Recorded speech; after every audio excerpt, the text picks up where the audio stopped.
Hello. Welcome to this episode of the Fan Men Podcast. I started again. Wow, we came in big.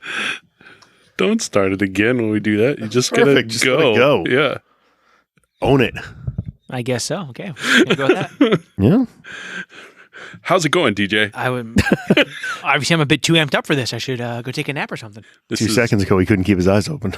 We consumed a meat lover's pizza Much meat. that was put together by somebody I think might have been a vegetarian and was actually punishing us Just trying to for get loving rid of meat. all the meat. Yes. Yeah. Yeah, exactly. Sean wouldn't keep his hands off my sausage. It's ridiculous. Once it falls off in of your front of my daughter, for God's once it sakes. falls off of your Seriously? slice, as you remove your slice from the plate, if it falls and stays on the pizza Next time you area, get stabbed, it's open season.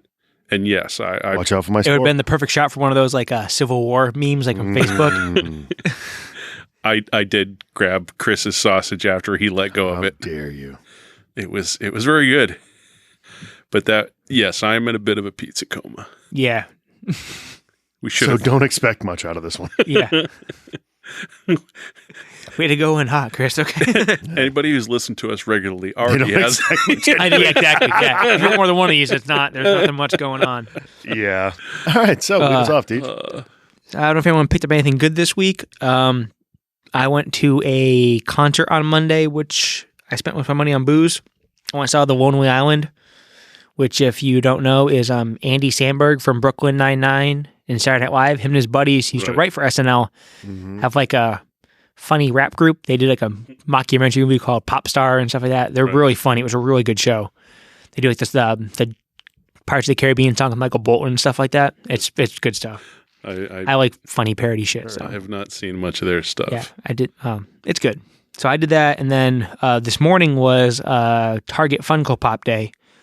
Target had 5 new exclusives come out: Uncle Sam, Abraham Lincoln, and Rosie Riveter in the Oh. American History line, Oh, and then a 6-inch SpongeBob, which or a 10-inch SpongeBob, a giant SpongeBob pop. Yeah, and a Spider-Man one from the new movie. But I picked up Lincoln and Rosie Riveter, whatever her name is. that's cool. It was cool. That's it. Yeah, I've been keeping it low profile. I definitely did something. How about you first, Chris? Did Oh, you get want me to anything? go first? Well, Not much. Completed another one of the Kevin collections. So Oh, really? there was a few weeks back, they dropped the remaining large patches Oh, yes. Mhm. on the site, but they didn't drop all of them. Aha. So there was a few that they only had 1 or 2 of Mhm. that they threw up on eBay that I happened to stumble on. Oh, I Mm. So like the Monroeville Zombies, the Darth Vader one, and the Funko Pop. oh, Oh, Kevin yeah. one. Yeah. So they released the autographed ones on eBay, so I snagged those. Nice. Other than that, You disappointed another round of opposing bidders. it is, yeah, it's kind of It's your lot It's in my life. lot in Yeah. life. It really is. It's not. It's not a lot, but it's your life. I do it from a place of love. I'm helping them. You're helping them. Yeah. I did pick some stuff up this week. I ended up doing very little time actually at work. I had some forced vacation time, and so for the first time in a while, I had Wednesday, which is New Comic Book Day, free. And so not only did I go by the Hall of Comics and pick up 4 weeks of my pull list, which, while small, was still satisfying. There's a joke to be made, but I'm leaving it alone. I threw it out there for you. No, not this time. I did buy something that made me happy. My wife, when she saw it, definitely was like, "Why did you buy that?" But a Batman tiki mug, yes. right? Cool. Right. Did they have it at it's- the hall? Yeah, I they almost had it. bought the Aquaman one yesterday. Yeah. Well, yeah. So it's I don't know. It's like 7 or 8 inches tall. It's like the size of a good sized mug. It amazing. looks like a tiki statue. It's kind of black ceramic, but if you look at it, it's Batman. Oh, So now I want an umbrella drink in it. Some of So DJ's, fan men pool juice or whatever. But then I did something, given that I had the time. I visited another, local comic book shop, Bedrock Comics on Route 9 in Framingham. And Jack. So what led you in there? Yeah. So I think we might have mentioned in the past, they had posted several of the local shops have been buying, some big collections lately, kind of stocking up on older issues, which seems to be an industry trend. And No doubt. I'd seen some pictures that made it look like they'd picked up some really nice older detective and Batman issues. And while I've pretty much cut back on buying a lot of other stuff, I still want to keep those runs going back. I pretty much have everything solid back into the mid 60s for both Batman and Detective, but I went and saw what Jack at Bedrock had, and I put a pretty good chunk of nice Silver Age and even a couple Golden Age Batman and Detective books into the collection, and that was pretty cool. It's still holding and looking through books that are from the 50s and the early 60s that are still in pretty good shape, or even when they're not, but they're complete. That just really is enjoyable. Jack seems to get his hands on more of those collections. He's been there for so long. It's all, any of the times I've gone and hit one of those type sales, it's a previous customer, a long-time customer that decided to get out of it, that he's the first person to get back he's to. Like, some of these still have the price tags from when they bought, exactly, when he bought them from me. The only kind of book of note was Batman 189, which is the first Silver Age Scarecrow. That was kind of the highest hole in my Batman run. When you sent me the picture, that's the one that jumped out at me. Yeah, it's in terrible condition, but it doesn't look like it's in terrible condition, but it's got a lot of water damage and stuff. But it's a perfect way to fill that spot. Where's the water damage? More in the back? Throughout. No, the whole thing? It's actually kind of stiffened and has a lot of waves to it. But I think it actually, in the hands of a good presser, it probably would end up, it's not too stained. It doesn't look that bad off. But definitely picked up a nice set of books and spent a good chunk of the last couple days, just going through them, It's awesome. Yeah. Very cool. You were the first person I thought of when I saw those pictures. Yeah, I was. I was going to say, I think I sent it to you in Messenger as soon as I saw it. Yep. Yeah. So the good or bad news is that I left plenty there. I kind of started with the newest issues I was missing, which are still early 60s, late 50s. But there were, thousands of dollars of good books left there. So, unless somebody goes through and sweeps them, I now have some place I can go every few months if I want to pick up a book. And I promise I won't go down. Well, yeah, I didn't look at, he had another stack of these are the higher grade ones. And I didn't even look at those because I wanted to fill holes, not put a hole in my wallet. There you go. You and I have been going in opposite directions that way. Oh, yeah. You're finishing runs. It seems like I'm focusing more on keys lately. Oh, I did. Did I mention last week I closed out my Wonder Woman Volume 2 run? The Perez run? Yeah, the Perez run. I got the annoying issue that was kind of hard to find. Which one? Wonder Woman 1 million. It's from that volume. What? But there was they did issue numbers 1 million through all the books. There's a Batman 1 million that I have and a Superman 1 million, stuff like that. I don't remember the storyline. I wasn't reading it then, but it's technically part of that volume. I don't remember when it actually came out in the volume, but it's number 1 million in that run. And it was the one book that I was missing in that volume. So it's the 1987 number 1 with the George Perez cover through, I think it went to 225, 228, something like that. Yeah, somewhere in that run. Some beautiful Adam Hughes covers in there. Once you get into the higher 100s. Yep. Yeah. There's a really cool Brian Boland cover, I think might be 19. That's kind of cool. It's who did the covers? Now we're going to go completely off track. Who is the artist that stepped in? Because the Hughes covers aren't sequential. There is a gap in between some of them. You have a chunk, and I can't remember. It goes away, then there's a chunk. Right. It started out, that whole volume for me started out as just the Hughes covers, partly with your influence. Yeah. And then the movie was coming out, and Rubber Chicken in particular, but also Hollow Comics had some really nice, very cheap early numbers. And so I have multiples of the first dozen. You and I both went and nailed issue 1 for like $5 out of that room. Yeah. I have a pile of them back there. Yeah. I have a bunch of that. So now that I've completed it, and I have I have everything since then. I don't know. Maybe something I actually look to unload now that I've now that you've actually now that I've got it. Yeah, I'm exactly. like, yeah. That's the fun is in the chase. Yeah. Yep. Yeah. But very comic-y, unusually comic-y week for me. Excellent. Nice. Very cool.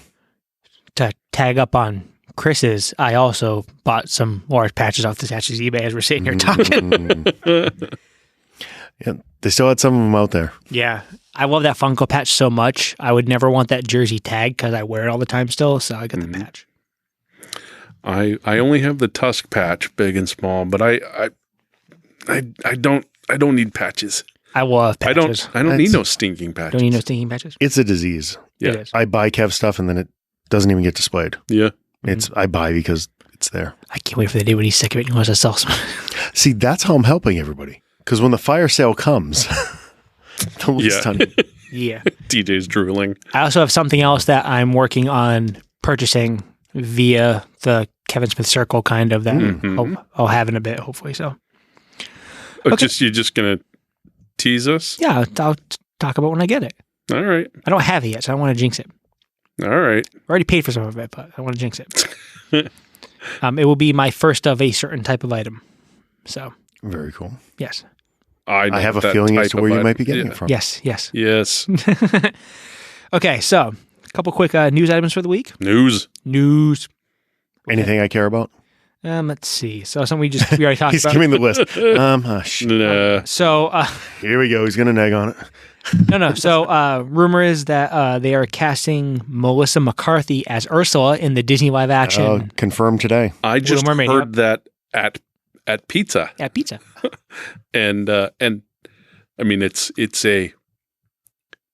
seems like an interesting choice. I mean, Melissa McCarthy has done very little of questionable value, right? I mean, everything has been. I don't think I said that in a very clear fashion. You said that perfectly. Yeah, that was awesome. I believe it was accurate, but I love almost everything she's done. Like, that's a nicer way to say it. It was like backdoor shitty the way he dropped that. That was amazing. She's done very little of questionable value. Yeah, that yeah, okay. Yeah, ambiguously bad. But that seems like an interesting. Now, will she be CGI'd into an octopus? I mean, you got to imagine. Probably. That's the whole point, right? Probably she'd have to be. Yeah. She has to be purple. I also imagine they take it in a different, her type of snark and menace will be different than the cartoon. They have to tweak it so there's a reason for you to buy the new soundtrack. I like the idea of her singing "Poor Unfortunate Souls." I mean, you'll get that. Yeah. So that could be good. See how that goes. I mean, that's only the second person cast, correct? Yeah. It's they announced Hamilton there. Yeah, Lin-Manuel Miranda. It's gonna be the crab. Sebastian. He's got the crabs. Yeah. Yeah. The interesting thing is what they're gonna be for Ariel, because I know at one point in time they were talking about Zendaya, whatever her name is. Oh yeah, Spider-Man. Yes. Leave her with the red hair. I don't know if she's too old now though, because she's like in her 20s. Nah, you could pull that off. Well, Ariel's 15 years old. Yeah. You've started watching Cobra Kai, right? The daughter's 23 in real life. That's true. That one. She's playing 16. Still or something. fucking whoop me. But so you can pull it off. Yeah. So there's that. Also, there was the first trailer for the new Charlie's Angels came out this week. I didn't even know they were doing a Charlie. I knew the movie was coming, but yeah. I mean, honestly, like it's so I used to watch the show on reruns. I used to watch it not on reruns. The Drew Barrymore, Lucy Liu one. Yeah. I hate those movies. I think they're horrible. I saw the first one, but that was it. So he had Rockwell in one of them. Did we? Yeah. Made it right. Oh, yes. That made it bearable. Yeah. Kristen Glover. Mm-hmm. Oh. So the thing with this one is I hate Kristen Stewart. All right. Okay. I'm not sure I've seen Not big on her. I do like Naomi Scott, though, the girl who played Jasmine in Aladdin. She was good in She was the Pink Power Ranger. Okay. Oh, see? There we go. Yep. Don't like sparkly vampires, but I like Power Rangers. But I love Power Rangers. Go. Power Rangers are like sparkly vampires on steroids. Sparkly vampires bad. Teenagers with attitude, good. Particularly in bright colors. Yeah, exactly. And I like Elizabeth Banks a lot. Yeah. She's great. The thing is, as much as I'm like, oh, yay, Charlie's Angels, who cares? If you watch it, the trailer's like, well, that's actually a pretty fucking good trailer. It's not a bad trailer. Yeah, check it out. I'll watch it. I'll watch it when it's available by other means. Yeah. And And then also something we didn't talk about last week, which we should have because it happened on that day. But I was drunk. Yeah, that's true. Yeah, I think we were just too tipsy for it. So Kevin announced that the trailer for Reboot is going to be shown at Comic-Con. Which we kind of knew anyway, but yeah. So the odds of you two being in the trailer are much higher than me being in the trailer. Yeah. And if we're not in the trailer, then, am I really interested? Yeah, absolutely. Yeah, because I'm going to see it 5 times in the theater probably, so. Yeah. But yeah, so that's coming, so that's going to be good. And then, there's going to be a ton of stuff coming out. Actually, I take that back. The good thing about, obviously, like, reboots for a certain type of person. It's for, I know we have... Oh, it's an insider joke. It is an inside joke. And we do have a pretty decent subscription base at our Kevin Smith people and people and all that stuff. So it's for us. But and people. if we have, if that, I say we, because we're in the movie. If the trailer is good enough, if it's a good trailer, and it shows off some of the cameos and maybe some of like the better jokes, etc., the chance for it to get some traction might be pretty good because if you look at Comic-Con this year, considering it's like the 50th anniversary of Comic-Con, the slate is very lean.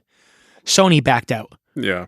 DC backed out. I mean, there's not a lot of meat to Comic-Con this year as far as like big announcements. Disney's not doing anything because they have D23 coming up. Yeah. That's an interesting point. I hadn't really Disney's not doing about anything. Marvel's there in a big bad way. Yeah.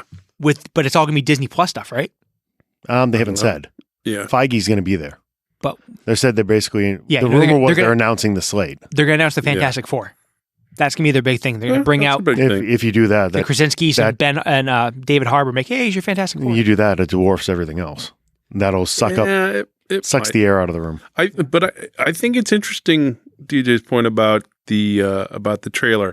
I had really dismissed the chance for the trailer or advertising to really grow the audience of this movie, even though nominally, at least in unadjusted terms, it's almost impossible for this to not be his top grossing movie, I think, just because of this. Ticket prices and everything else. But you're right. A few key cameos and some good jokes in a trailer at Comic-Con when we're really only probably 3.5 months from release, it could punch some buzz. And as much as he's disdained marketing spend, some marketing spend over the next few months building on that, if he could hit a $50 million movie, that would break his adjusted, solidly. Yeah. Well, I'm just thinking that if you go and Google like Comic-Con trailers or whatever, there's not the impression out there is there's not going to be a lot of them. Yeah. Like there's no Wonder Woman 84 trailer. There's no, whatever Marvel does. Yeah. But there's no giant like stack of trailers to show it. It'll come up on YouTube searches and stuff. And it might kick some people in the member berries that saw Strike Back, and it's on Netflix now, so it might get some newer. So I'm just saying, maybe. There's a chance. Yeah, it's interesting. I hope that'd be nice if they did. Yeah. Yeah, we'll see. See how it goes. We're not unobjective. No, that's true. Or we are unobjective. Also, struggling tonight. Yeah, I have some. My logic wires are. That's cool. Also, my favorite news item for the week. It was confirmed and revealed that Power Rangers reboot. No, but that's coming too. That'll be a different episode. Paul Rudd is signed. I made that up. We already got one. They're doing it. Paul Rudd is signed, sealed, and delivered for the new Ghostbusters movie. I gotta say, I saw the little clip that he shot outside of the firehouse, and I really like. It made me happy. Yeah. Right. I was looking forward to just a good old Ghostbusters. Paul Rudd has earned throughout, the last 20 years or however long he's been doing the, Judd Apatow stuff and certainly the Marvel stuff. He's earned my interest. Yeah. So there's some conflicting. Despite the video you made me watch before. Oh yeah. I made Sean watch the. You spin me around. Yeah, Jimmy Fallon thing. What was that group called? Dead or Alive? Dead or Alive, yeah. They remade the video from the 80s, and it's majestic. So there's some conflicting reports whether or not... So people are like, oh, he's going to be a Ghostbuster. Then it's like, well, he might be... Maybe he's the villain. No, like the favorite teacher of the kids that are going to be the Ghostbusters in the movie, but he's maybe one of their stepdads or something like that.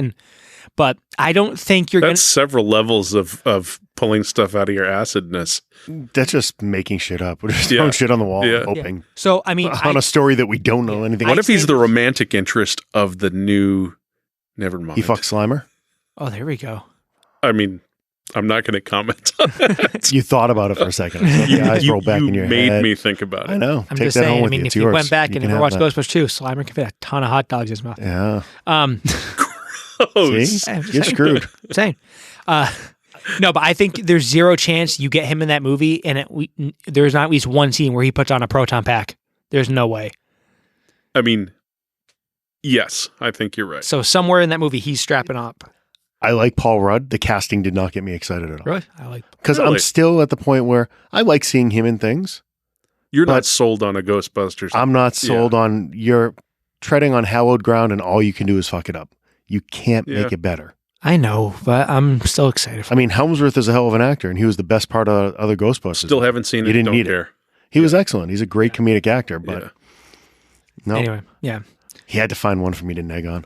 I was trying, Ringo. Okay, let's go really negative. So the greedy corporate snakes at Marvel put Endgame back in the theaters this weekend with a whopping 13 seconds of extra footage. So what they call it? Because they hate James Cameron. Good. It has a name. Give me your fucking money. Yeah. No, it's called we Endgame. need $48 Fuck you, million. pay me. No, my good friend of mine at work texted me something about going to see Endgame. He put some word after it. Endgame. I don't know. Endgame reboot or Endgame. I guess there's nothing. There's nothing worked into the movie. They just tacked on. They tacked on stuff at the end. Like they filmed like extra end credit scenes. They just tacked them on at the end. They just used some other stuff to put you in there. That's it. Yeah, and they get some of the theaters have a poster to give out. That's a gorgeous. Actually, you know what? I prefer that to them actually sticking shit in the movie. Now that I think about it, I still think it's lame, but it's actually not lame. It's like when they do paid DLC for Call of Duty. You're buying it. You want that other map? Buy the map. Yeah, but here they're not. Right, the movie's the movie. Yeah, but it's DLC. Yeah, they're not. There's nothing else. No, yeah, but I guess from what I was looking online, there are like the AMC in Framingham. I think some of the showings were already sold out. So the sheep are showing up. I'm not seeing it again. It also could be drawing in people who haven't seen it yet. Right? I mean, it's just driving another wave of who hasn't seen it yet.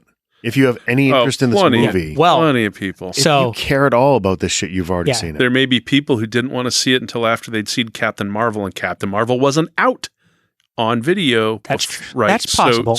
But I think your Aunt Helen hadn't seen Endgame but yet. Your core audience would have seen Captain Marvel made $1 billion in the theater. Well, here's the $1 billion. That you say that. You know what the funny thing is? My family hadn't seen it, and we chose to go see Endgame without. I had seen it because we told you how shitty Captain Marvel was. No, I saw it with you, and didn't think it was shitty until I saw it again and listened to you. Yeah. So one thing that I was reading an article. One thing that's super fucked up is that the Chris Davis is wearing no pants at this moment. That is true. How is that different than any other? That's true. It didn't say it was different. I said it was super fucked up. How the fuck do you think I earn? I mean, shit. The digital certainly a second job then. Hell yes. I lost my train of thought. And DJ's gone. You can take that one with you too. I guess so, yeah. So, I know what I was talking about. Just giving out gifts here. The marketing stuff came out for the digital / Blu-ray release for Endgame. Mm-hmm. And if you hadn't seen the theater, you're fucked because the trailer gives away the death right off the bat. That's bullshit, man. I'm like... Again, this is a movie that if you cared at all, especially this far away, fuck you. There's no more spoilers. Yeah, but you should have already seen it. No, I know, but it's just... Everybody knows. They talked about it. I think we talked before, like the greater issue with trailers. What, the Monday after? Yeah, no, I know. So they essentially announced it. Hey, by the way, he eats it. Yeah. Yeah. I still think it's lame. But yeah. So that's the quick news for the week. So one thing we haven't talked about in a long time because everything's been so content and movie heavy lately for us. Mm-hmm. Sean's already fallen asleep. The sun's not even down yet. I have some reasons for that I will come to in a bit. He has ham stuck in a ventricle somewhere from the pizza. No. Oh, okay. No. Clear. Bear claws 2 at a time. Bear claws. We're going to get donuts after this. So go tomorrow morning. Go to we Rocco's. haven't talked comics in a while, except for I picked up a couple here or there, but Yep. So one thing that we all ended up picking up, I think the entire run, was we all did Batman Damned. Yes. Which was good. I liked just it. picked up issue 3. Yeah, it was good. Haven't read 3. A couple days ago. I haven't read it yet. That was the first in what DC's calling their Black Label stuff. Right. And we talked last week about, the comic companies come with all these gimmick things and stuff like that. And the Black Label is one of them. It's a more mature comic for mature readers. So mature that you pull your first fucking issue the day after it comes out, but nonetheless. Yeah. So the second title, I guess, in that label came out, the Superman Year One. Wasn't the Batman Last Night also was a one-shot Black Label? Oh yeah, sorry, yeah, okay. Yeah, Snyder Capullo. So this was called the second character came out. Because you figured when they did this, I didn't expect a Superman book. I was thinking it's gonna be all Batman shit, all of it. But so they did Superman Year One. It's Frank Miller art. Did Miller write it as well? Wait, it's Miller art. Well, Miller did some of the art. Miller did some of the art. Is it Capullo? Capullo did Last Night. But yeah, it very much looks like a Frank Miller book. Which is cool because I mean, anytime you can, because god awful variant covers from the West, Dark Knight. Yeah, I liked one of them out of the 9 or whatever it was. I mean, the cover's that Wonder Woman one was hideous. Oh yeah, that was the one I liked. Good. Frank Miller wrote it too. The Batman wraparound with the blood splatter. Yeah, that one was pretty good. Oh, we had it backwards. Pretty good. So Miller wrote it. Romita Jr. did the artwork for it. Okay, that makes it more attractive to me. Yeah. So the art's good. I mean, but no, I didn't pick it up. Okay. So it's a grittier take on Superman. It's not quite Red Sun or something like that, but that was a fucking good book. Basically, Brightburn. God bless I don't think I read it. They basically that's where they stole Brightburn from. Just go back and find anything Mark Millar wrote and check that out. Good stuff. His stuff is amazing. So it's cool seeing actually the third thing on the Dark Label too. They re-released White Sean Knight. Yeah. Oh, I don't count that one because it had already been out. Yeah. I don't think But they put nudity in this one, so. Oh yeah. They just So, but once again, that was a Batman thing. So Batman. So it's cool to see them giving Superman a little bit of an edge to him. Kind of matches away from the Boy Scout. Yeah, I mean, it matches the movie when he's snapping necks and shit and leveling cities. But one thing I thought would be fun to talk about is, say they come to you and be like, "Hey, Sean Hogarty, wake up! It's only noon," and also give me. What? It's time for dinner. Who's Billy? Ass hats. Give me. Where are my teeth? Give me the next character for the Black Label. Give me someone that you wouldn't expect to see a gritty, adult-oriented book about. Yeah, I mean, the first thing that comes to mind is Catwoman. Now, the old man. Well, yeah, and that's the second thing that comes to mind is why Catwoman, and I'm not sure I can give any valid answer beyond if Catwoman to me and all the various incarnations and artist drawings is a combination of usually attractive, smart, devious, gray, right? She's where's the line? She's a criminal, but there's usually aspects of heart and interest, and so that I mean, yes, if I want to see something edgier, it's probably that. That said, I don't know that I would actually buy that, or but that's the first thing that came to mind. I know aren't they doing a Harley Joker? There's another Harley story? Joker. Yeah. There's a couple Harleys. Yeah. I think there's a standalone Harley. And that's Harley something and that could be really good or could be it's also a joke. Highly predictable. I won't when go you that heard far. Black Label, you knew they're going to do Batman, Joker, Harley. You knew, I mean. Yeah. Oh. You could totally put a story together, though, where. Oh, now, that sounds nice. Right, you thought I was sleepy before. This is. You feel warm since. This is the last timesheet alarm of June. That's the alarm to call the Chinese place down the street and order his lemonade. No. No. That's the music that's playing in the same massage parlor we went to with Kraft. Oh. No. That was more of a techno A beat. Million Reasons No. Yeah, it's You spent all this money on books, Chris. Just saw the price list. You could afford that. Hey now. So you going Catwoman? Yeah, Catwoman would be my. Let's tag up on that Harley thing for 1 second. It wasn't the one that I was going to choose, but there's a story where that's such an abusive relationship. You could tell the story where Harley turns on the Joker and she's the one that takes him out. Kind of like that movie Hard Candy. Something like that. Yeah, she finally snaps. Yeah, I could think be cool. I think there are aspects. What's that Jennifer Lopez movie where she's the abused wife and then fights back? Enough.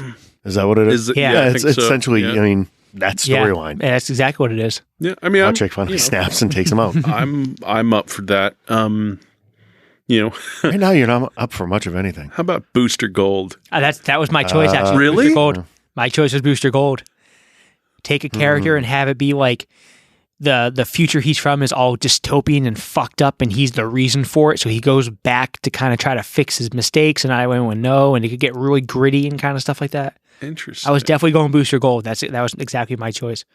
Or possibly Blue Beetle, where the Scarab took over and all this, the Scarab blinked up and the race came down, and that could be kind of cool too. See, my mind immediately went to one Swamp Thing. Yeah. Do a true hardcore horror that would be Swamp Thing. Yeah, that'd be amazing. But if we're sticking with like your core heroes, no, just something unexpected. Something be like, oh, holy shit, they did that. I was like, I'd like to see the story of Green Arrow, but the hardcore killing vigilante Arrow at the beginning of the series. Ooh, Island Arrow? Not boxing glove, none of the trick arrows or anything. The guy who's just out there killing motherfuckers because they're wrong. With a variant Salmon Ladder cover. I want Wonder Twins Black Label. Oh, there you go. There you go. I don't want to know what that monkey does.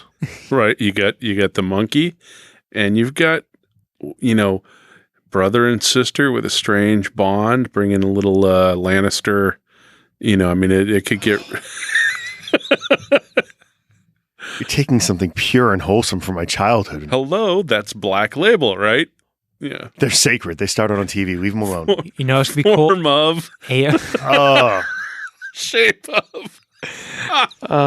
Jesus Christ. I apologize. A Gorilla Grodd could be a good one, too. Ooh. That could be kind of neat. Yeah. Yeah, I like that idea. A lot of arm rips and stuff like that. And, that could be kind of neat. Yeah, I don't know. Anything with a gorilla, I'm good. Yeah. Can you give me a Batman story with Zaz as the main villain? I want like the slasher story that. Well, I mean, the fact is, like Seven, but with Batman and Robin. Something like that. Yeah. Zaz is always a character where everything about him can't traditionally be fully realized in a Batman story because inherently a dude who's all about cutting is going to result in things that you can't really show or depict. You can't show it in a regular monthly. So you're right. Something drawn in the style of the books we've seen so far, but with Zaz. I mean, Zaz and what's that? Is it Dr. Pig or, right? Professor Pig. Professor Pig, right. Yes. Right. The two of them and going full on butchery and Batman as a detective. Right. Yeah. Batman by himself, no Robin, no nothing else. Give me a those two focused story. So this leads me to this is a news item that I completely forgot. You guys jogged my memory. So there was an announcement. There is going to be a new horror line coming from DC Comics, and they hired Joe Hill to oversee the division. Joe Hill, son of Stephen King. Who has a Lock and Key. He does. So that's out right now. So that show's been out, and I have not watched it yet. It's supposed to be excellent. Yeah. Have you listened to the book? I have not. No. That's cool. Interesting. So if you had the Black Label, if you could pick a character and have a book done where they flip sides, so like a good guy's a bad guy or vice versa. Yeah. I want Pennywise as a good guy. I mean, what does he do? He goes around committing random acts of making people's lives ecstatically saving better. Kids from the sewers. Pennywise the Clown is a Batman villain? Well, that's a little collision. Oh, no, even better. It'd be Pennywise the Clown, right? So you do like an it story, but you have Damien going after him. So you get the kid. Ooh, I like that. But now I want to see Batman Goes to Castle Rock. Batman in the Stephen King universe? So we're mixing them up? Yeah, literally trying to figure shit out. What about Batman in Needful Things? Constantine at the Overlook Hotel? I like that. I like that. That could be kind of cool. So I was that DC horror part of the DC Kids, DC, or right? They recently talked this about was part of the announcement, they mothballed Vertigo and everything's under the main label now. So you got Black Label DC and DC Kids, and it's DC horror something different. I'm curious. It is. It's going to be a separate line. People lost their minds with that announcement. Yeah, which seems strange to me. What's the last time there was a Vertigo book of consequence? It's the same label. DC has been doing this for years. They're streamlining it for business purposes. Yeah, it honestly, still the story. It makes sense to me. And I wonder too. I mean, I don't know. We talked about the whole thing with the retail stores last week. Maybe it helps the retail stores where maybe Vertigo titles counted as a different SKU number or something like that. So you had to buy X amount. Now maybe you won't have to because it'd be lumped with the other books or something possibly. I don't know. Maybe. I mean, I think streamlining is better. Yeah. They have to. They're saying it's a new pop-up line of horror comics, Hill House Comics. Yeah, I mean, one of my questions is like the things you were talking about or we were talking about were still, series, characters, things like that. But one of the things I loved from as a kid with DC 70s horror and stuff like that were just basically anthology books. Yeah. They were one-offs. They're, you pick one up and you get 3 Twilight Zone-y, creep show type. Extra side. Yeah. Thicker. Yeah. I'm at the point where I almost prefer that's one thing too about this Black Series stuff. It's like, oh, cool. Yeah, sounds cool. Oh, I only have to commit to 3 books. Oh, yeah. Do it. Yeah. The short runs of much. The short runs. And they're getting we talked before with the stories, stuff like this, getting King's Kid in. They're getting better writing talent.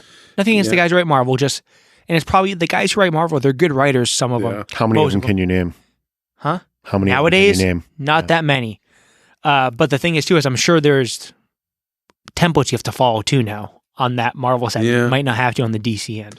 I don't know. Like, they didn't make the guys who write in Aquaman, hey, we got this movie coming out, and we're going to do this big event, but you have to start shoehorning all these things from the movie in. They didn't do that. Yeah. Well, I do think that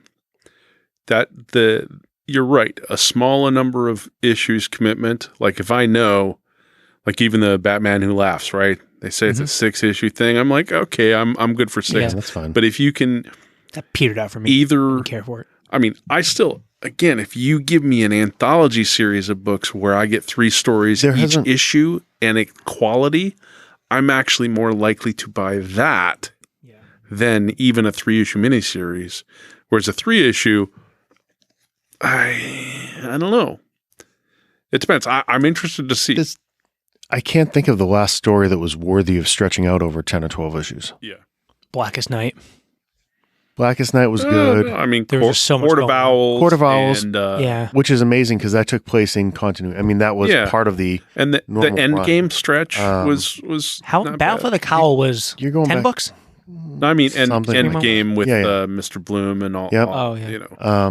But I go back to God, you'd have to go back to some of the old Tim Sale Batman. Oh, yeah. Long Halloween, things like that. Yeah. But I mean, that actually matches my other point. Yeah. That's more an anthology thing. In that case, it was an anthology that had an arc, but each one still was kind of this interesting, subchapter. Man, I still would love to see that realized somehow. Give me an HBO 12 fat hour longs with the Long Halloween. Going back to the Black Label discussion, you could steal Kevin's idea. The Question would work amazingly well. It would if they license it properly. I guess in the books they can do whatever they want, though. It's getting him out of paper media. Yeah, is that what it is? Because they can't. The rights are all screwed up. Yeah, that would work very well. And I don't even need he. It could be the Montoya Question. Oh, yeah. Why not? That would be perfect. Yeah, you can never even say. It would fit lovely in today. Yeah, that's true. Well, yeah, that was an interesting thing to talk through, and now I'm a little more interested to see what's going on. One question is, am I willing to go back to when the Black Label stuff started? I had basically told the shop, "Yep, I want everything Black Label." Yeah, I did too. Yeah, now I pulled back on that but there hasn't been any. There hasn't been that much that Superman dropped this week, and that was the next one. So I didn't get that. But that's good though. They had already scrapped it on my list. I had to pull Superman myself. It actually wasn't in my box. But that's good though. It's like I'm going to commit to this, but it's not like every 3 weeks I need to go buy another book. Where it's like, it's okay. Here's a couple. The pile keeps dwindling. They are the Black Label stuff, because if they continue with that kind of thin prestige format, and like the magazine size, sized, and I like that. At the same time, big format. It's but it's hard. Feng shui of everything. You don't like it because it's hard to store and it doesn't fit nicely with your other boxes. Well, I have a couple magazine size boxes that I keep stuff in. OCD like a motherfucker. Yeah, absolutely. I'm not ashamed, right? I can't remember. Somebody put out. Image did a series of books couple of years ago that were they were like extra long and landscape format. Offset. Yeah. Mm-hmm. You couldn't put them in a normal bag and a board. That pissed me off. Yeah. I loved the art and the approach to it, but yes, it pisses me off. What that book was? It was I can't remember. I don't think I actually know read the books now. I got it. Whereas there was a different Image series that was I want to say it was Rick Remender and this post-apocalyptic, really cool thing that was like magazine size, oversized, that I hated that size, but loved the story. What was the Snyder story? It came out in like 2 volumes. It was a blue cover and an orange cover, but it was magazine size. It was more of a... Oh, that's what I'm talking about. I didn't realize it was... Snyder wrote it. Did he? That's the one I'm thinking about. Yeah, there was like 2 issues. Yeah, I remember distinctly. One was blue. It was the same cover but different colors. Yeah, in the 2 issues. I think. Yeah, that's riveting radio. Thank you all for listening. So in that wonderful attention break there, the one thing ain't going on in my life that's kind of annoying the last couple of days is woke up. Let me see. Must have been yesterday morning, so Thursday morning, and noticed that it was a bit warm in my room. We keep the AC on all night, kick it down to like 63, 64 to sleep. And it's like 70. And I'm like, the AC's on, but it's clearly struggling. And so basically AC cocked out just as we're hitting, high 80s, 90s. 100% humidity up here, and it's going to be for weeks. Yeah. So I call up the company that put in all of our, really love all of our stuff. We've had them come back, love their work. But we never signed up for the maintenance plan they wanted us to do, which is, a few $100 a year or whatever. On the flip side, we also have done jack for maintenance, so bad on us. But I call them up. I'm like, hey, guys, my AC kicked out. They're like, 3.5 weeks is the earliest we can come out to see you. I'm like, what? Late June through late July.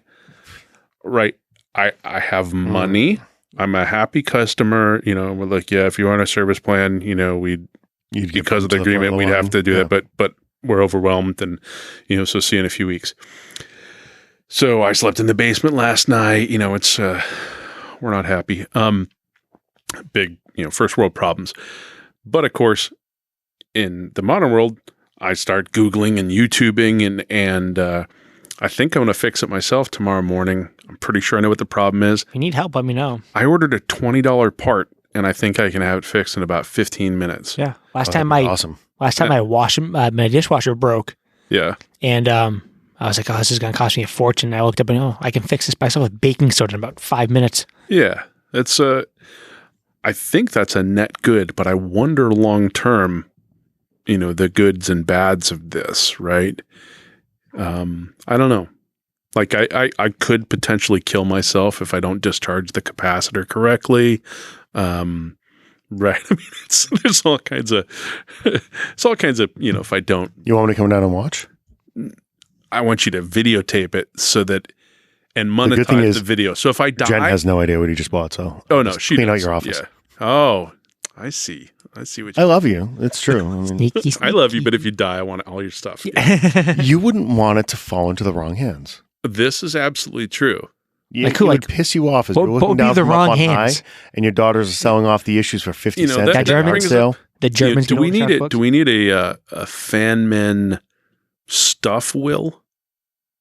right? The three of us have a will that just talks about only the portions of collections that we don't specifically like. Obviously, you'd like your daughter to have, certain things. Yeah, but maybe you'd like to consider DJ and myself. My wife would give you guys any fucking thing you want. She's offered. Yeah. Even now. Yeah. I'm pretty sure she'd leave the front door open and let me go shopping. Yes, she would. No. She would have no problem. If it's going to disappear, she doesn't care what it is as long as it's not there when she gets home. Yep. She's the worst. Okay. No, she's not. Sweetheart. She hates stuff. I just like to say that I'm a fan of your wife, DJ. Yeah, no.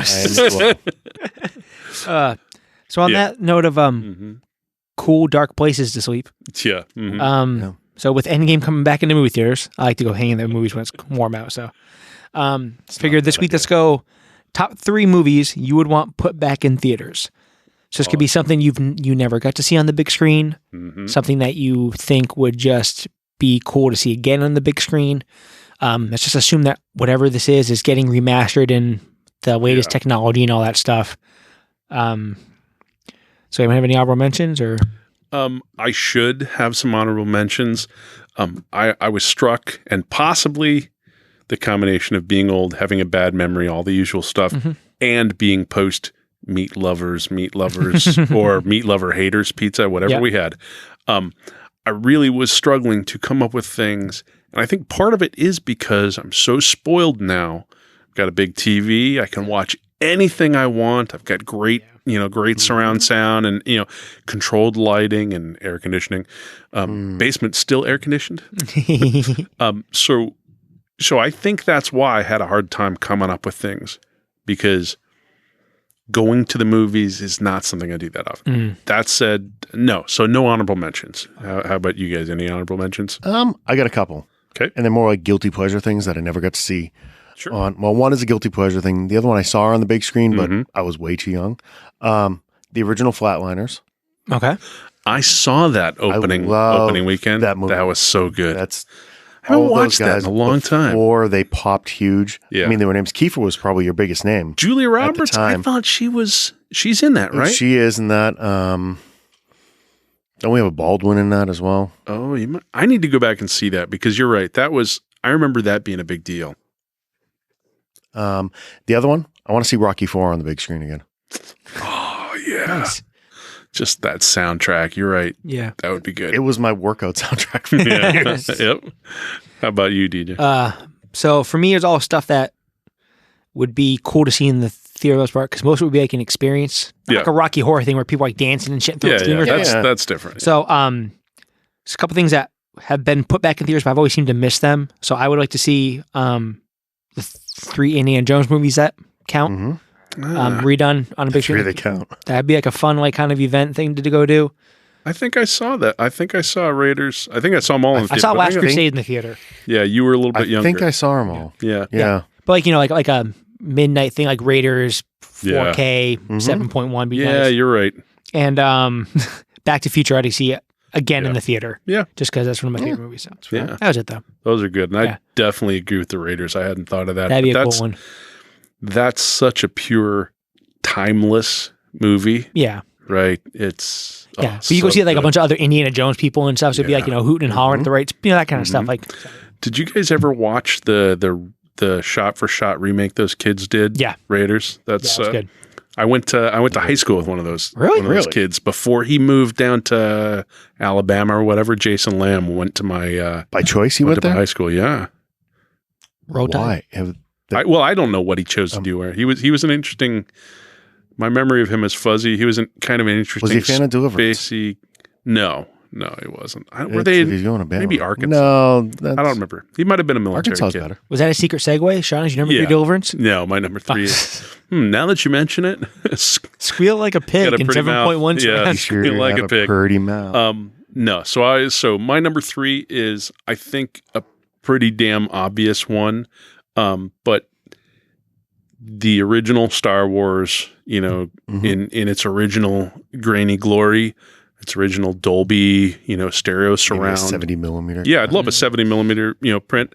I wouldn't mind it being restored or rescanned, but I don't, without all the extra crap that's been put. No on extra there. scenes, just cleaned up in the crispest. I wouldn't, I wouldn't mind if they clean up the masking issues, right? Those are the only things where I'm like, with modern technology, you can fix some of that. You can do a lot of that. But, but I remember seeing that as a kid, and it blew my mind. And seeing that, I saw it as when they did the re-release with the first special edition, stuff like that. Yeah, it was great. But it's obvious, but that's one I'd definitely pick. Star Wars. Very cool. My number 3 is something that they actually did a one-off, and I just missed it when it was in theaters a couple of years ago. The Richard Donner cut of Superman 2. So I don't know if I ever saw the Donner cut. I saw Superman 2 in the theater. Is that Richard Pryor Superman? No, that's no. Superman 3. Superman 3 is Richard Pryor. All right. I saw him all. Kneel Before Zod. Oh, yeah. Love. So this is something they actually did the remaster. They put in all the pieces that got cut out after he left the film, and they did a one-off event. Fathom event. That I didn't even know about. I was pissed when I found out I missed that one. So and they then livid. They then subsequently released it on Blu-ray. But I'd love to see that on the big screen. I'll have to look for that. All right, DJ. My number 3 is the original Tron. So I love the movie. Number 1. I had the Disney Laserdisc box set. I think I still have it. So nice. And it's so expensive. Oh yeah. I remember when Tron Legacy came out, seeing that in IMAX 3D was awesome. Mind fuck. Yeah. Because it was one of those, the first time where I think you saw a 3D movie and it wasn't like, here's a bunch of springs and confetti. It was like, they were racing on the light cycles and you look around and you can see the track, like you were in the movie. It was insane. So it doesn't have to be 3D, but that, the soundtrack, we talked about that before, I love the soundtrack. Do that up, do it all in, crisp 4K. I mean, hell, show it in the park before the light cycle roller coaster opens up pretty soon. I'd be interested. I need to rewatch that. I saw it in theaters as a kid. I read about it in like Starlog or whatever magazine I could get that talked about it. I was big into computers and everything like that. So it was a big deal for me. All the stuff in there, was stuff I understood in terms of the pieces of the computer and code and all that stuff. So I loved it. I did not see it again until I watched it on the Disney Laserdisc, right? Oh, wow. And my memory of rewatching on Laserdisc, I think I maybe paid $112 for this box. I mean, it was expensive as shit. That's pricey when you were buying it. But this was like a 3-inch thick white box and all this stuff. If I remember correctly, Laserdiscs when they first came out, money wise, were more expensive of their equivalent now, which is like 4K discs. Oh yeah.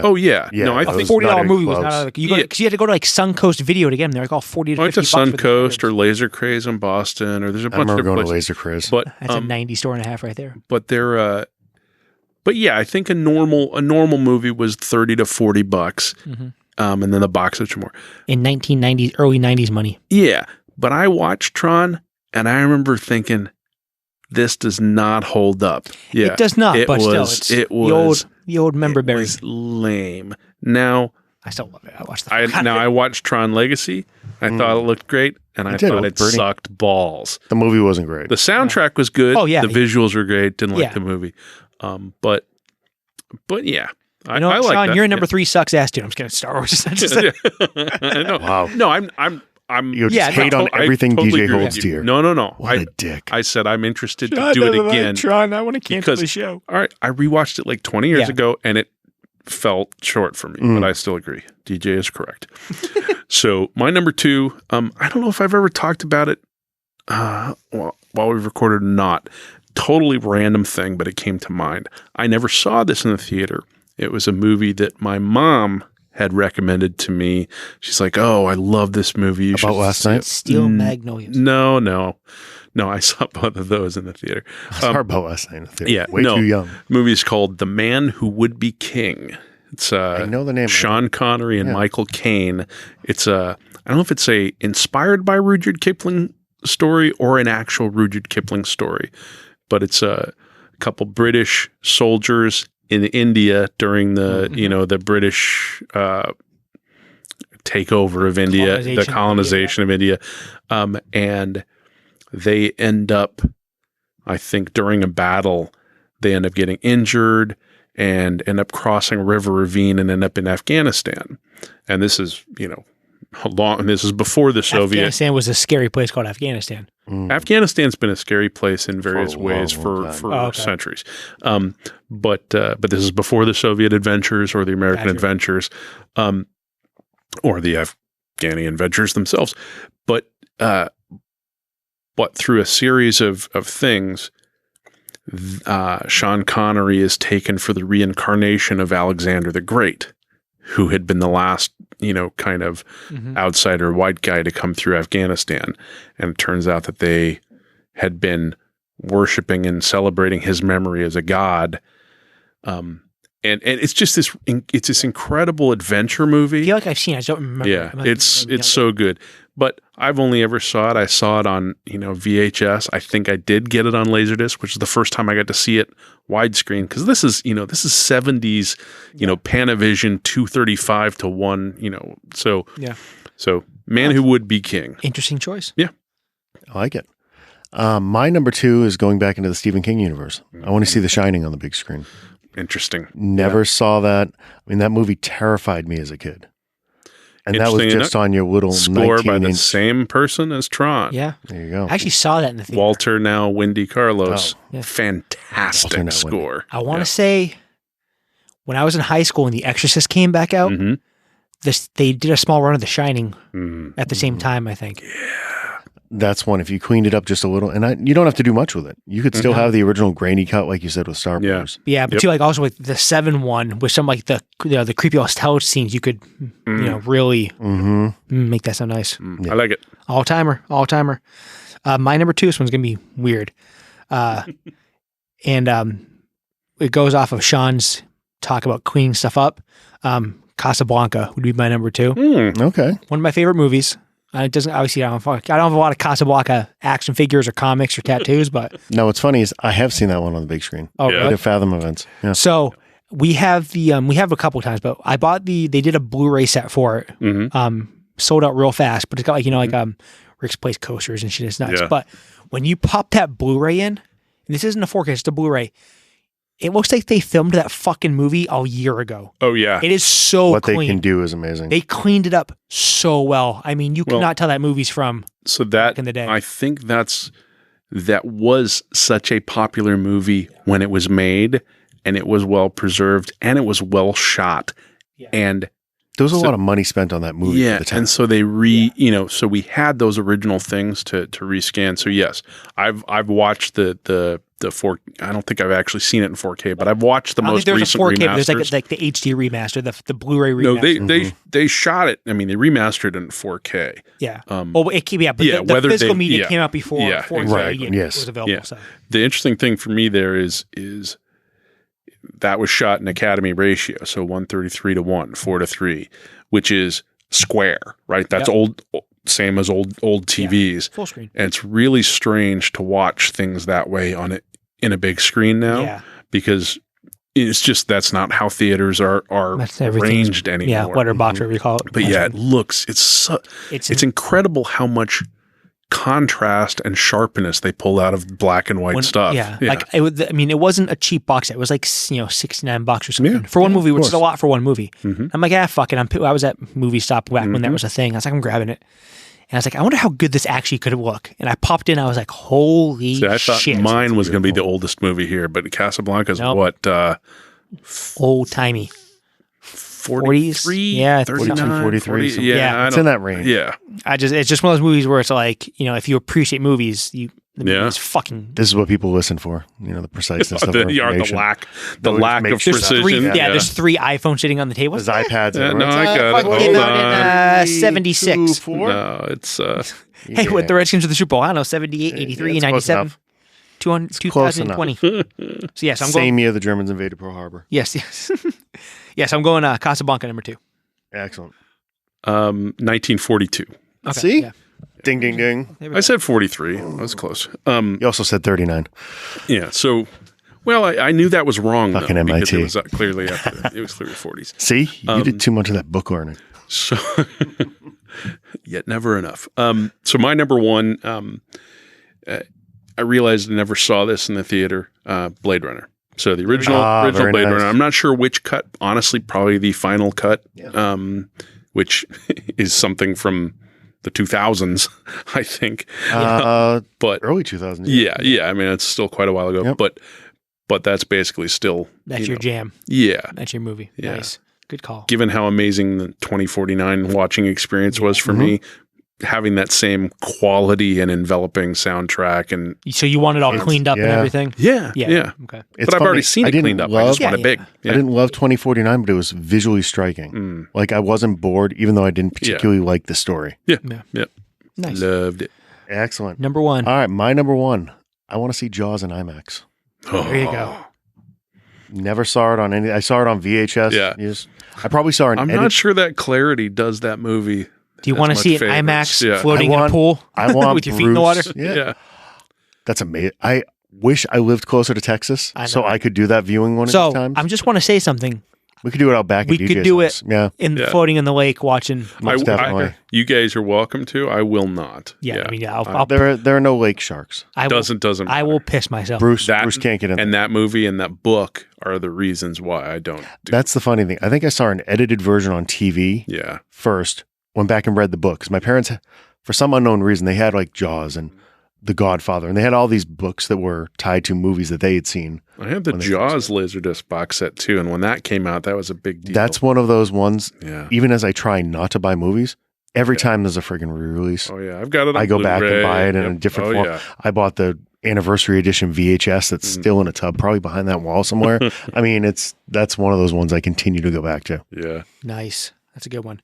So since no one's done it yet, I'm going to do the old Davis double dip and cheat. Yes. Davis double dip. So my number one is going to be either or my favorite movies as a child. It's Star Wars, the original three, Superman, or Superman 2. Either of those. Those are good. I've never seen the Superman movies in the theater. Like we talked about, I missed the Donner cut. I didn't know it was a thing, but if I could go to a theater on back-to-back weekends and watch a unspecial editioned but cleaned up New Hope, and then a cleaned up Superman, Chris Reeve Superman, hog heaven. I love Superman so much. I saw that as a kid, and I saw all those. It was so good. It was so enjoyable.